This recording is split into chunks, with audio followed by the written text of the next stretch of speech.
Everyone to Diverse Voices, dedicated to sharing leadership stories with viewers. Hi, LinkedIn. Hi, YouTube. Today's guest is Rini Fonseca-Sabune, coach, facilitator, and consultant. Hi, Rini.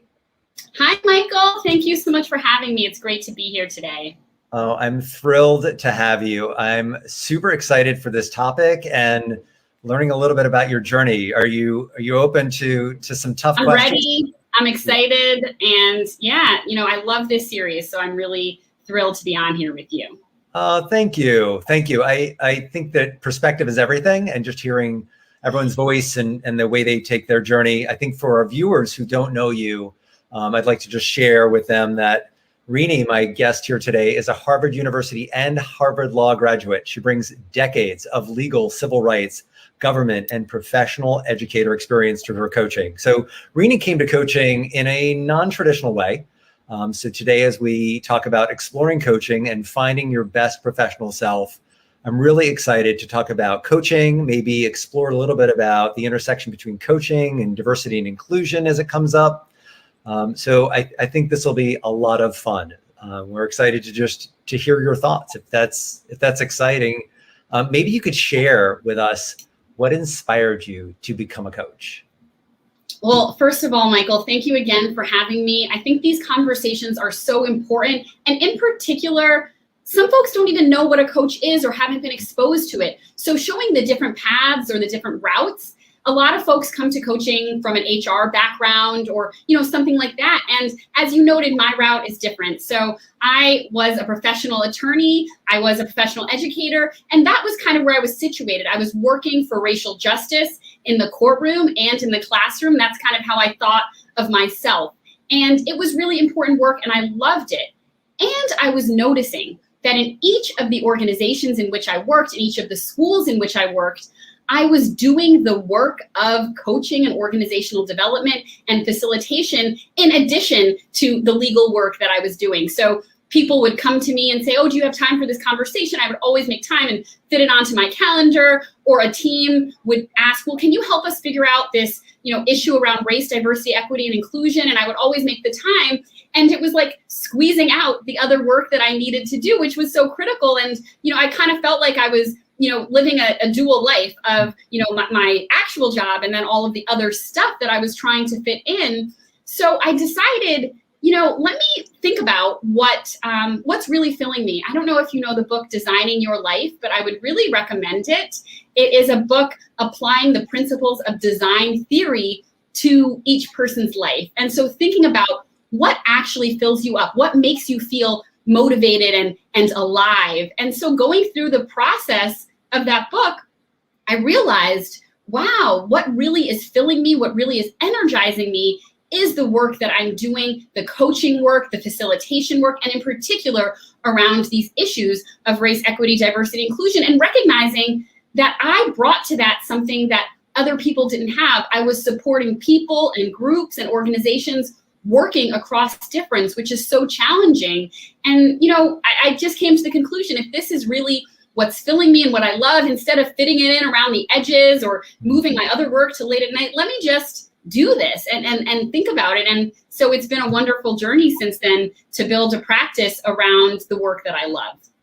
Oh, I love hearing that. I've always been amazed when I've encountered mentors, colleagues, counterparts, and some of them go through their work experience telling people what to do, others teach them what to do, and some coach them through opportunities and environments. And the ability to take that cumulative knowledge and then apply it to a focused career in coaching is such an exciting development. I'm thrilled that you shared that story.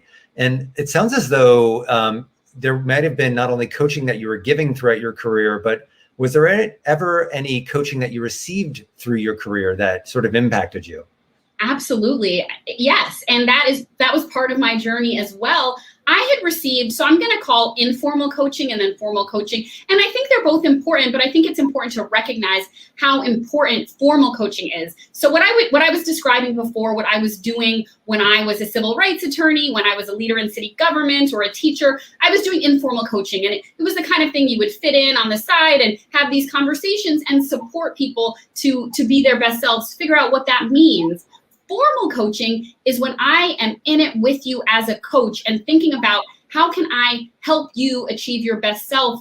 And I went through that. And that's where I really began to see the unique value that coaching brings. And, as I was fitting all of these things into the margins, I was the chief democracy officer for the city of New York. So I was really, really busy and, doing so much. And I said, let me get a coach and try to think about how can I, balance this and how can I make this work? And through those, conversations, I became to recognize, wow, what is really filling me is this, these things that I'm fitting in. So let me think about what it would mean to do that full time, to do that professionally. It's really intriguing learning about how those moments of personal growth, professional growth impacted your journey and helped guide you. It's challenging when I think leaders expect people to just know their path and know how they'll be naturally developed, whether an organization has a growth development plan or just how that individual can be developed. It doesn't come across as intuitively as I think some leaders may believe. And it really becomes an opportunity for organizations to just look at coaching as a stance of, we believe in this individual, we see growth within that individual. How do we create a few guide rails and sort of channel that energy and that focus towards being their best self? I think there's Exactly. What coaching is about is helping that individual thrive in that organization. And through that, then the organization thrives, right? When you're figuring out what are the roadblocks to an individual thriving, what's going on here, really unpacking it. And, what I really think of as like the secret sauce of coaching is looking at both psychological support and safety, building that trust and accountability. And having those two pieces, I think, is what makes a huge difference, because often people will say, if I'm just, I meet somebody and they're like, oh, what's coaching about? What do you do as an executive coach? And I share that I build that psychological safety and trust and build in that accountability, because often people will have one or the other in their relationships. Maybe they have a manager who they get along with really well, but a manager or supervisor, you're ultimately trying to impress that person, trying to, show them what you can do. So you might not be able to be your full self, your full authentic self with them. And then on the other side, you may have friends or a spouse or whomever in your personal life, and that you might have great psychological safety with that person, but that person might not be, building that accountability with you. So really the coach kind of has both sides of that. And that's what was so critical for me and what I bring to all of my clients. Yeah, in my experience, as individuals have had opportunities to engage with coaches, it's this neutrality that I think gives that sense of psychological safety, because when you're beyond your example of a mentor or a manager, there's also your counterparts who in some situations can be perhaps someone who may be vying for a future promotion similar to yourself, and therefore intentionally or unintentionally their competition.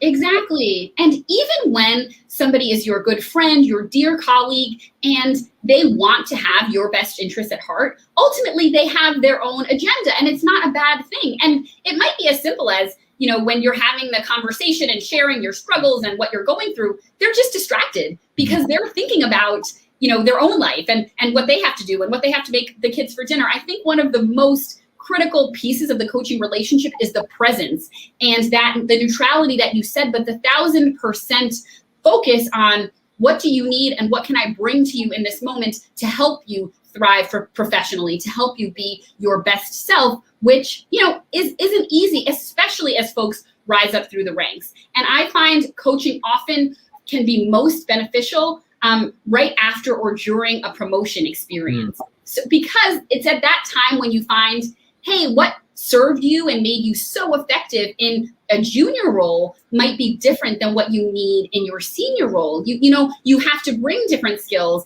And so you get there and you're like, oh, I was promoted because I was, doing all these great things. And then you start hitting that wall and you need to figure out, okay, what needs to be tweaked? What needs to happen differently than how you did things before? So often it's just figuring out what's working and what do you need to do differently. But some organizations think of coaching as, oh, this problem. And when you come in, people are kind of, when you as a coach, people have their defenses up, and they're like, well, this is, I'm being told I'm not doing enough or doing well. And I believe everyone can benefit from coaching because it makes you better. And I believe that it is an opportunity to grow. And that's, somebody who says, well, I can't grow, I'm a little concerned, but anybody who's interested in growing and improving professionally, a coach can support you in doing that. And you can find those critical moments where you might need some support to grow into that next best version of yourself professionally.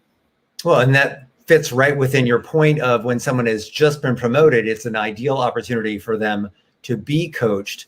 Because I think for some who've never been coached, there may be this view or thought that coaching is maybe similar to life coaching. Professional coaching and life coaching are similar, which in experiences or maybe a therapy session, those conversations can be ongoing week over week because someone is always growing or changing or trying to be the better version of themselves. But when you're tying that coaching together with that recent advancement and promotion, I think it really makes the most of those first 90 days or those first few months of development, because that's the opportunity to learn and observe as much as you can about that portion of the role in order to identify what can the next 6 months or what can the next year look like within this role, within this team, which I think is pretty exciting. But I'm really curious if you could talk to me a little bit more about why should organizations invest in coaching? We've talked a little bit about from the coachee's point of view, but what about from an organization's point of view? Why should they invest in coaching or consider investing in coaching? Sure. I think that coaching, and an external coach in particular, can be critical to the success of some individuals and can allow them to get to a place where they wouldn't get otherwise. And it's really maximizing the human potential that you have. And often people say, well, we might, our manager coaches already, so they're getting coached every week and they're one-to-one. And it's like, well, something is missing there. And if people aren't getting to that next level, then your employee isn't doing their best work. Your team isn't doing their best work. It's like the whole system isn't a well-oiled machine. It's a machine with a lot of like glitches and pauses. And all humans are on a developmental journey. So we have to recognize that in order for the organization to be its best version of itself, and I do some organizational development work too, but we have to look at each individual within the organization and how can we help each person do their best work within the organization. And, I often get the question too around life coaching and executive coaching, and they're very different. And I think both can be beneficial. Therapy and life coaching, there are different moments and times when people might need them. But executive coaching is focusing in particular on your professional development, your professional goals, and that journey. So I will often say to folks that I'm working with, because we do see parallels in personal lives and in professional lives, and we've seen in the remote work of COVID more than ever, that there will be, overlap and challenges coming up in both sides. So I absolutely acknowledge that the blend of your professional life and your personal life is real. And if I find, and with my clients that, we're spending the majority of the time talking about a relationship with a spouse or a child or, whatever, I will say, hey, this is kind of getting beyond the scope of what we cover in executive coaching. And I can make a recommendation to you for a life coach or a therapist who can help you unpack that.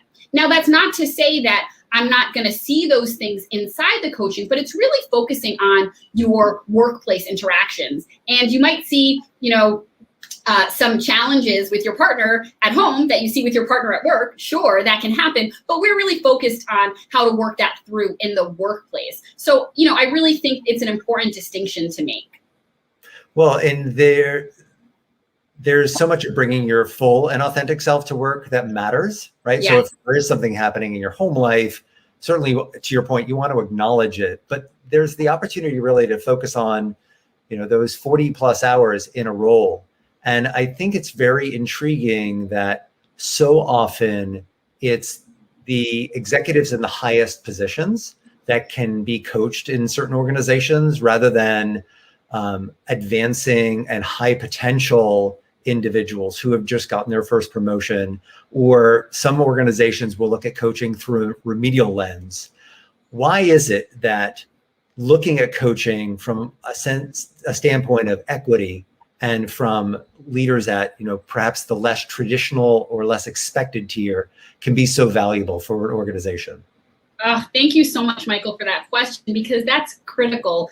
Because when you're thinking about helping people achieve their potential and helping identify what challenges there are and how can they rise in the organization and do their best work, if you're not thinking about that at every level, if you're only thinking about that for the top level of leaders and the C-suite, then you're missing out on a lot. And often then the folks who are being promoted or who are having those opportunities are people that the senior folks like.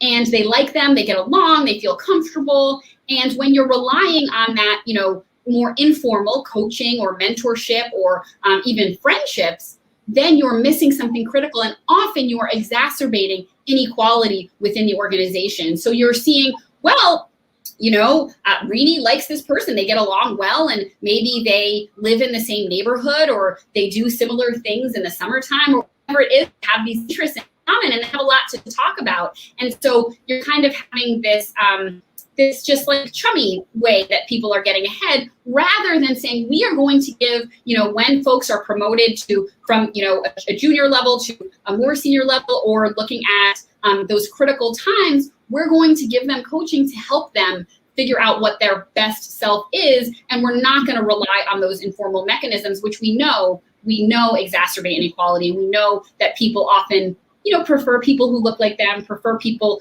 come from the same background, went to the same school, and that's the tension. So I do believe that offering coaching to people at every level can further equity within an organization as well.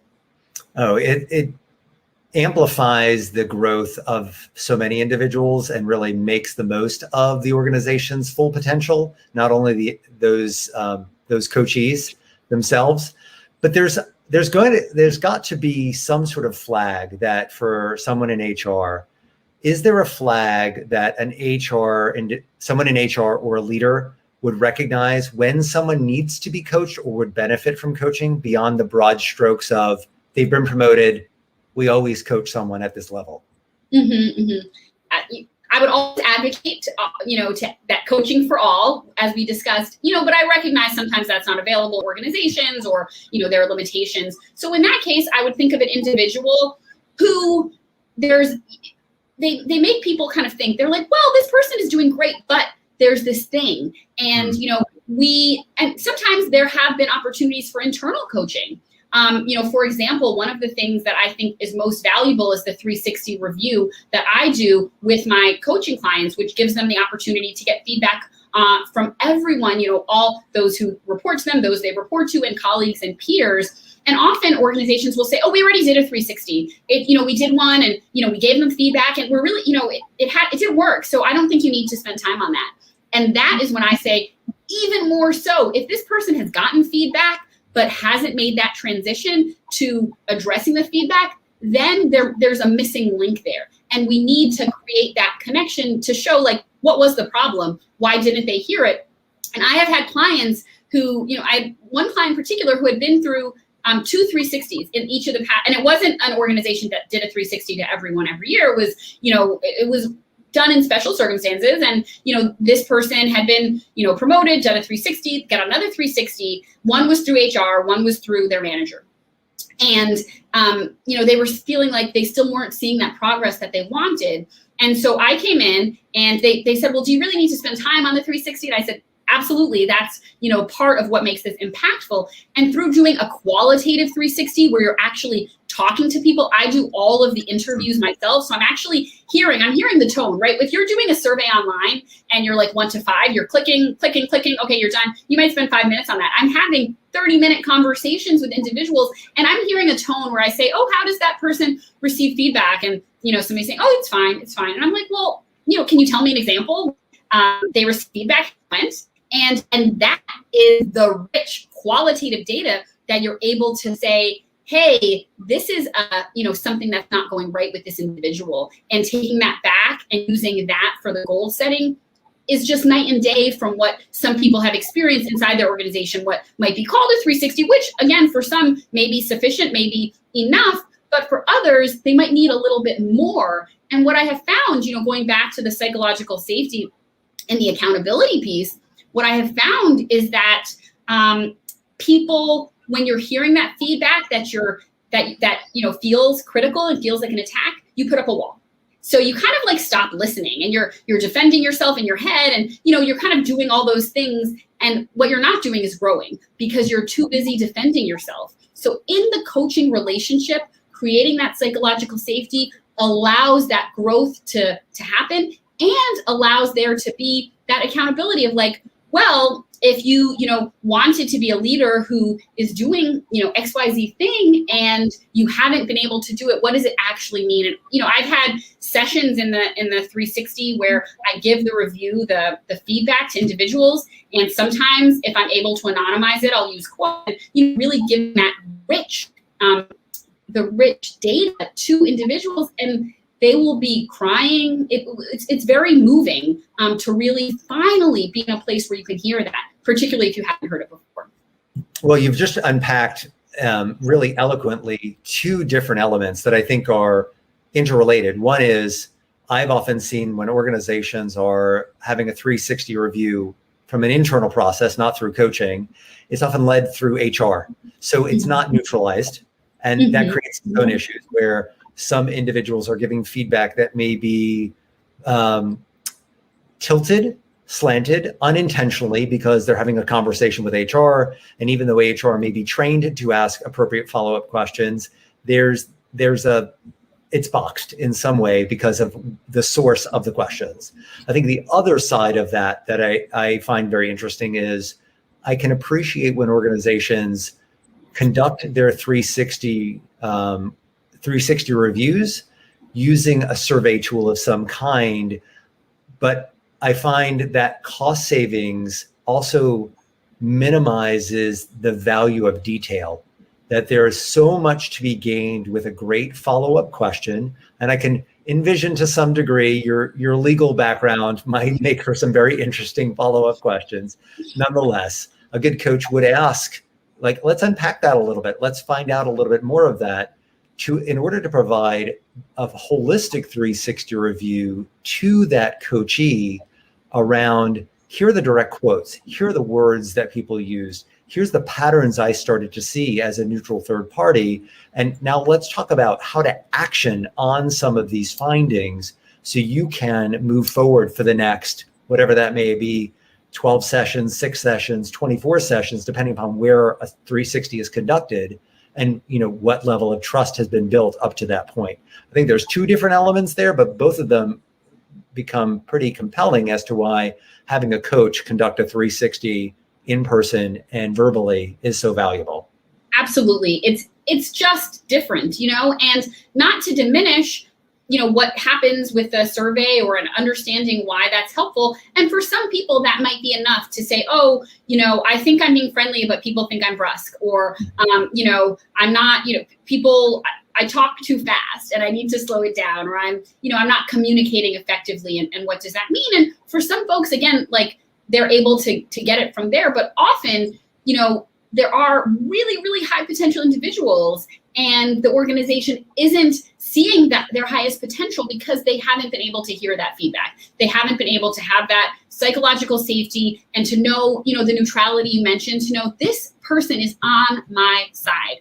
This person wants what's best for me. They're not thinking in the background, well, what's best for the company, what's best for the team, or how does this person fit? They're just asking what's best for me. And I find that figuring out what's best for that individual is ultimately what's best for the organization, but it just takes some time to get there and to figure it out. Yeah, and it always takes that time of investment and time of conversation.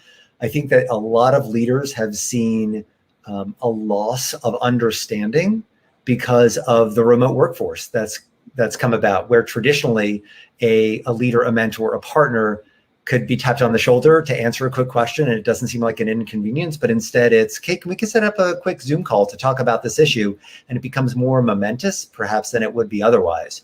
Are you seeing some of your coachees or your organizations addressing those issues, especially in these last 18 months? Yes. I mean, the COVID remote work situation has been so challenging, and not to mention the personal challenges that people are confronting, and from sickness and loss of loved ones to childcare, to finding a space where you can work, to internet that's reliable. So you're finding all of these challenges, one on top of the other on top of the other.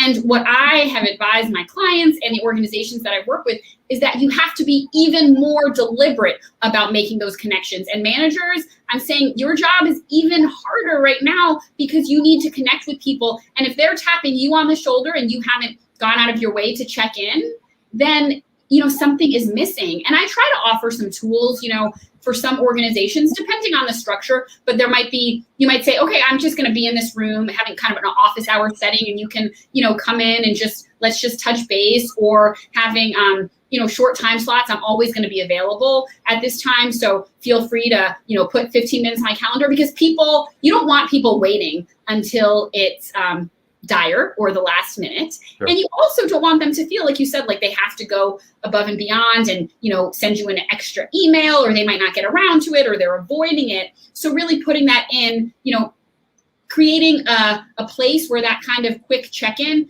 is possible. First of all, you should be having those one-on-ones all the time, on an ongoing basis, but also recognizing what used to be stopping by the office, just out in the hall, what used to be running into people in the bathroom. A conversation in the bathroom, and you're not having that anymore because you're not, using the restroom at the same time as other people. So you really need to think about, how are we going to replicate those informal discussions, the water cooler discussions, the coffee discussions that aren't happening. And I think that's critical for the, dynamic strategic energy of the organization, and also for those quick one-offs that people might just want to ask a quick question. How are you going to replicate that? So I suggest kind of some structures that organizations can put in place, and managers in particular can put in place, to have those quick check-ins. Well, and those quick check-ins, especially as some organizations that we work with are struggling, perhaps exploring whether they're going to stay fully remote, which obviously creates its own degree of equity because everyone is remote, no one is in the office, versus what had been in 2019, where everyone was relatively in the office, depending upon the role, depending upon their personal responsibilities, which could be unpacking a whole bunch of other issues.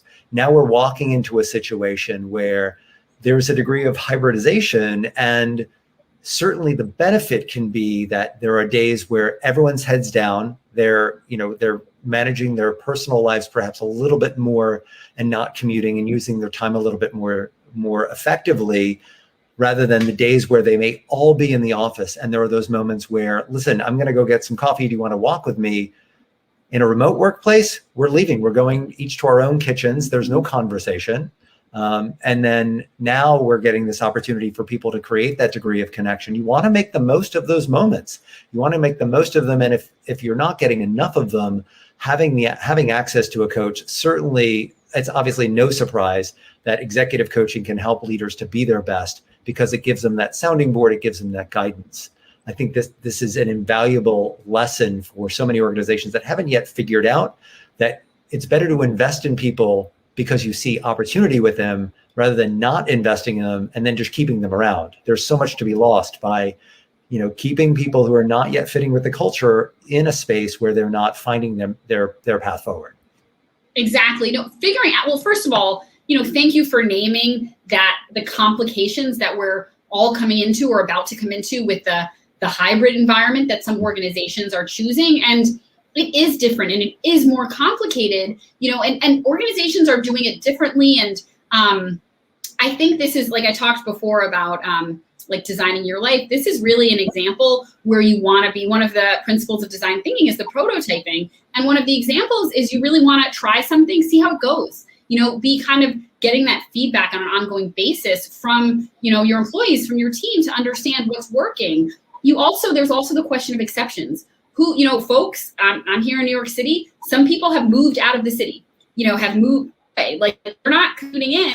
they're, live in North Carolina, live in, the Midwest. It's not going to be commutable. So who gets that exception? Who is allowed to, and how can you make, guidelines so that it's not necessarily, well, a manager likes this person, so they get the exception, but someone else doesn't. How do you kind of create equity in that space as well? So I think we are going into the unknown. It is more complex than ever. And I think more than ever, people need a coach to support them through it at the highest levels, to really have that safe space, that sounding board to figure it out. And also for more junior folks as they navigate, what does this look like? And how do I make this work for me and for my family? And how do I re-enter this new phase? And, managers need to be managing differently too in the hybrid environment, recognizing the autonomy that people have had at home. And, things are just different. So, we're going to have to figure it out, but really acknowledging how complex it is and acknowledging that there are going to be challenges and mistakes and, and moving on from there. How do you address them and move on? Yeah. And you've brought up, I think we both brought up a little bit about the pandemic and its impact. And now there's this flexion moment that's occurring. Some businesses I know are really trying to encourage people to go back to the office. Others it's all bets are off. It doesn't matter, doesn't matter. You were working effectively and efficiently. But if there was one learning from the pandemic that you found, what is it that you're carrying for yourself into the future? Yeah. I will just say, expect the unexpected, understand. And, in life as an attorney, as a teacher, like in each of the roles I've had, things always come up, but it's not every day things are coming up that you don't expect or anticipate. But in COVID, on a daily basis, multiple things can happen that you're just like, what? And now the Delta variant, and now, it's on a regular basis. Things are going to be complicated, and you just need increased flexibility. You need to be able to roll with that. And a lot of times folks, especially attorneys, as I know, can be kind of rigid. Well, this is the rule and this is how it works and this is what we've always done. And it's like, how we always did things is not going to work. So you really need to expect the unexpected, roll with it, make sure you have your team, you have your sounding board, that if you get that call that, there's the COVID rates have gone up, or there's a new variant, or, the critical thing you needed delivered didn't get delivered to the new work site, or the building is closed, anything, you figure out what is your plan to figure out what to do, right? You're prepared as best as you can be for the unexpected, and you're going to roll with it. Because if every time there's kind of like, oh no, like, what are we going to do? And we're going to be all stressed out, like, that's not going to work. So it's really expect the unexpected, make a plan to address it, and move on. Crisis communications, you're speaking my language. When organizations don't realize that the unexpected will happen, how you deal with it, and whether that becomes a huge fork in the road that changes the behavior of the organization, or it just becomes something you can be transparent and apologize for gracefully, there will be those moments that really bring to bear the best and worst in leaders. And how you act and how you interact is going to be paramount.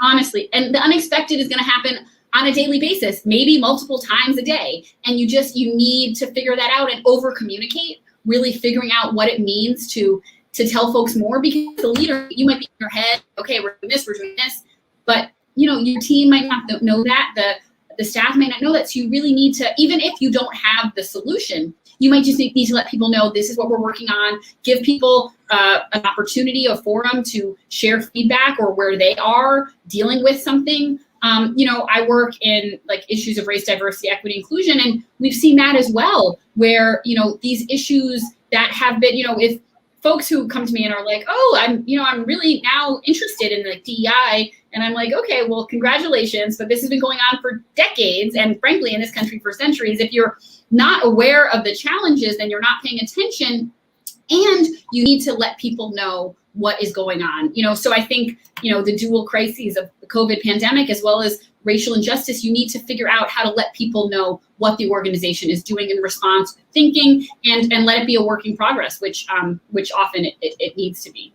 Oh, and I love that you've brought up a work in progress, because we've seen through this crisis that some organizations choose to say nothing because they feel like they don't have the answer, while some other organizations were smart and graceful enough to say, we are acknowledging this crisis, this moment in time, and are seeking a way to be better. And we will be creating a group and focusing in such a way. Here's what we're going to start to identify for ourselves. So they're finding that way of knowing that they don't have all the answers at the moment.